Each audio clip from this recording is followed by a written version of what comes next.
I'd love to welcome Dawn Diaz to Inspiring Lives with Dr. Shellie. Welcome. Thank you, Shellie. I'm very honored to be here. Wonderful to have you here. Could you please describe your childhood to me, Dawn? So, I was a child growing up partly in New York City and partly in Puerto Rico. And I lived with my mom and my stepfather and my three little brothers. And my stepfather was an alcoholic, and he was very abusive to my mom, physically, verbally, emotionally, financially, in every way, to the point where it was like brutally physically abusive. My mom sustained black eyes, broken noses, missing teeth, the whole, like that is like the extreme of abuse. And so, you know, I was a child witnessing that, and I was also verbally and emotionally and actually sexually abused as well. Oh. So all this stuff was going on in your life, and a lot of people that would carry through into their adult life. Did it carry through to your adult life? Is this something, you know, a burden that you carry with you everywhere you go? Absolutely, absolutely, Shellie. So now that I'm an adult and I've studied, I really understand that I had post-traumatic stress disorder from that experience, and so it carried over. And you know, the part that is very ironic is that my mom, after about 13 years of living in that situation, she finally had the courage to leave when she found out that I was being sexually abused. Like, that was the turning point for her. And so 6 months later, she died in a car accident. And so she had 6 months of freedom to actually live through and, you know, try to like fulfill all of her dreams, and so through I'm sorry. No, I'm getting emotional. Like we're both mothers, so I'm like looking at you and thinking like she finally got away, and then she only had 6 months after the car. She had 6 months. We should say she did have 6 months of freedom. Amazing months of and life. not all women get that, but just thinking about that is so powerful. Yeah, and so I was 14 at the time, and so then you know, I never processed the grief. And so, you know, nowadays, if that would happen to a child, there would be all this counseling and all this support. But you know, this happened in the early 80s, and you know that kids weren't talked to, you know, people didn't talk to kids. So I basically just never grieved and just went through my entire teenage years in a self-destructive mode. I was an assistant principal at a school for kids with emotional behavioral needs. So I saw that day in and day out with these 200 kids I was working with, just these tragedies that they carry with them. Yeah, and then, you know, they're labeled as bad kids, but, you know, no one knows that it's just a pain and an emptiness that they have inside, that if someone actually was able to recognize and you know, try to like address, then they'd have so much amazing talent inside them.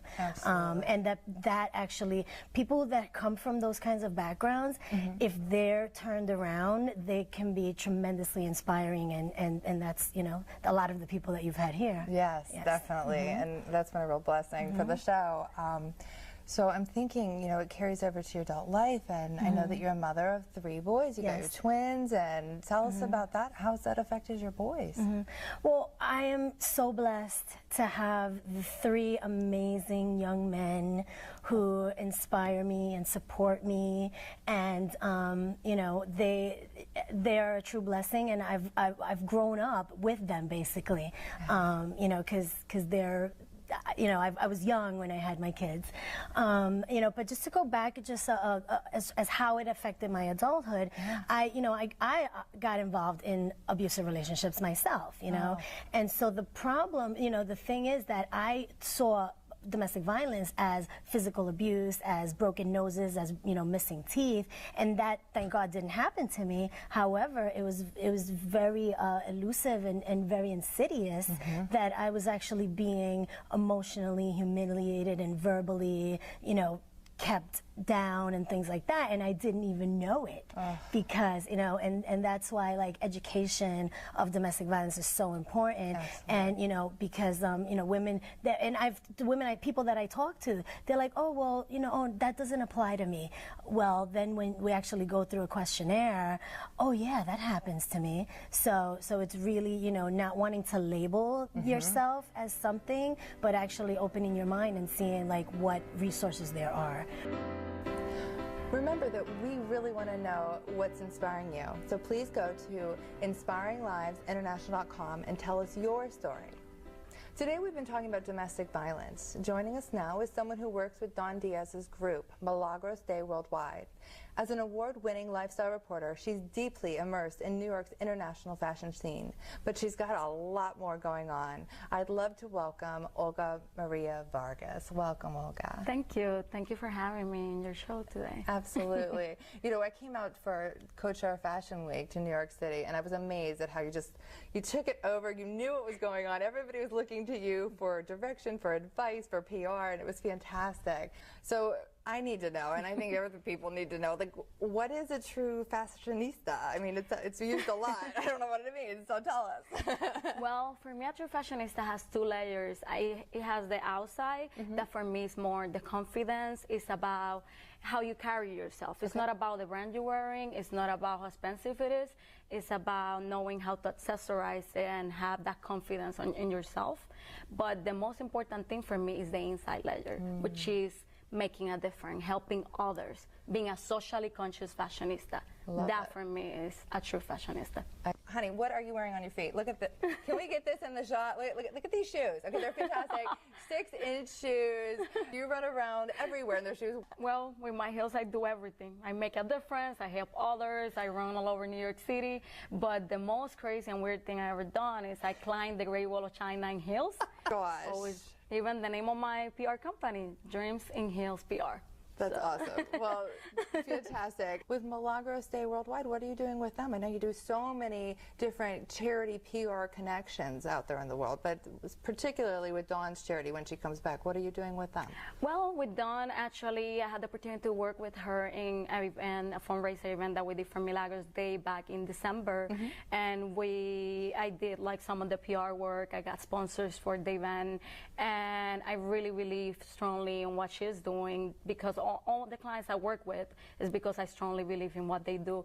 And I think she's doing a magnificent work helping this woman, because she really transformed, and you're transforming one woman at a time, but it does make a big, big difference. So I'm really glad that you were here to share about your different supports. No, I think that's what inspired me and keep me going, making a difference, being able to help other people. And this is really what my mom always taught me, and my mom is the woman that really inspired me.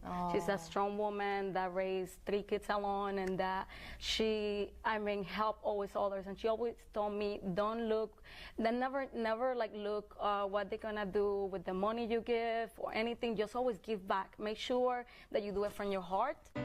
Dr. Shellie Hipsky's latest book, Ordinary People, Extraordinary Planet, is inspiring lives around the world. And welcome back to Inspiring Lives with Dr. Shellie.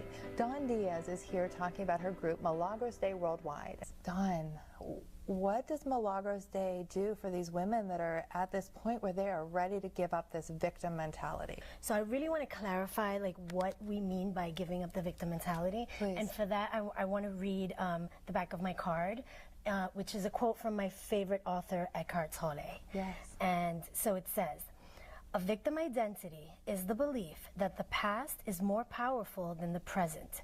It is the belief that other people and what they did to you are responsible for who you are now. The truth is that the only power there is the power of your present within this moment. Once you know that, you also realize that you alone are responsible for your inner space, and that the past cannot prevail against the power of now." Wow. And so that is actually like the premise and the tenet of what we do is that, yes, acknowledging what happened to you and leaving it in the past.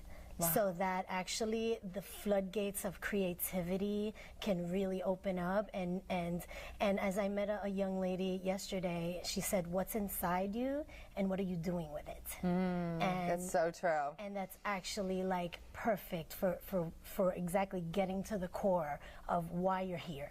And so that's what Milagros Day does. And so it's funny because really we don't spend a lot of time talking about domestic violence. It's really just what brings us together. Yeah. It's what brought us here. And then it's all about what are we going to do with the rest of our lives and what impact are we going to make on the world? See, I love that. Because I remember, you know, I deal with so many different charities and I read about them. But the thing that set yours apart, Milagros Day Worldwide, and what is that website so we all know?